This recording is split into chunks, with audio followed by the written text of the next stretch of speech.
বিসমিল্লাহির রহমানির রহিম। আসসালামু আলাইকুম ওরহমতুল্লাহ। আজ আমরা উপস্থিত হয়েছি ইসলামের ইতিহাসের এক মহিমান্বিত স্মৃতিচিহ্ন মাউন্ট উহুদের সামনে। মদিনা মুনাওয়ারার উত্তরে অবস্থিত এই বিশাল পাহাড় প্রায় ৭ কিলোমিটার দীর্ঘ এবং শতাব্দীর পর শতাব্দী ধরে ইসলামের গৌরবময় ইতিহাসের সাক্ষী হয়ে দাঁড়িয়ে আছে। পৃথিবীর বিভিন্ন প্রান্ত থেকে আগত মুসলমানরা এই স্থান জিয়ারত করতে আসেন এবং ইসলামের ইতিহাসের গুরুত্বপূর্ণ ঘটনাগুলো স্মরণ করেন। ৩ হিজরিতে এই পাহাড়ের পাদদেশেই সংঘটিত হয়েছিল ঐতিহাসিক ব্যাটল অফ উহুদ। ইসলামের প্রাথমিক যুগে সংঘটিত এই যুদ্ধ ছিল মুসলমানদের জন্য এক কঠিন পরীক্ষা। মহানবী মুহাম্মদ সাল্লাল্লাহু আলাইহি ওয়াসাল্লাম তার সাহাবীদের নিয়ে এখানে ইসলামের শত্রুদের মোকাবিলা করেছিলেন।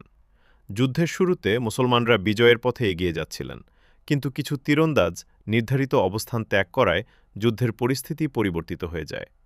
এই ঘটনা আমাদের শিক্ষা দেয় যে আল্লাহ ও তার রাসূলের নির্দেশ মেনে চলা কতটা গুরুত্বপূর্ণ। এই যুদ্ধে বহু সাহাবী শাহাদাত বরণ করেন। তাদের মধ্যে অন্যতম ছিলেন ইসলামের বীর সেনানী, নবীজির প্রিয় চাচা হামজা ইবনে আব্দুল মুত্তালিব রাদিয়াল্লাহু আনহু।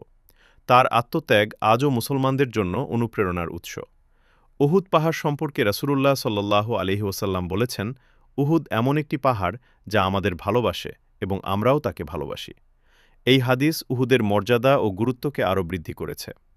আজও উহুদের পাদদেশে অবস্থিত উহুদ মার্টার সেমিটেরিয়ে অসংখ্য মুসলিম শহীদদের স্মরণ করেন এবং তাদের জন্য দোয়া করেন।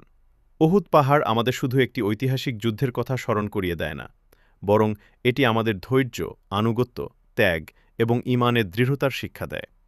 ইতিহাসের এই স্থান আমাদের মনে করিয়ে দেয় যে সত্যের পথে চলতে গেলে পরীক্ষা আসবে, কিন্তু আল্লাহর ওপর ভরসা রেখে এগিয়ে যেতে হবে। আল্লাহ তাআলা আমাদের সবাইকে উহুদের শিক্ষা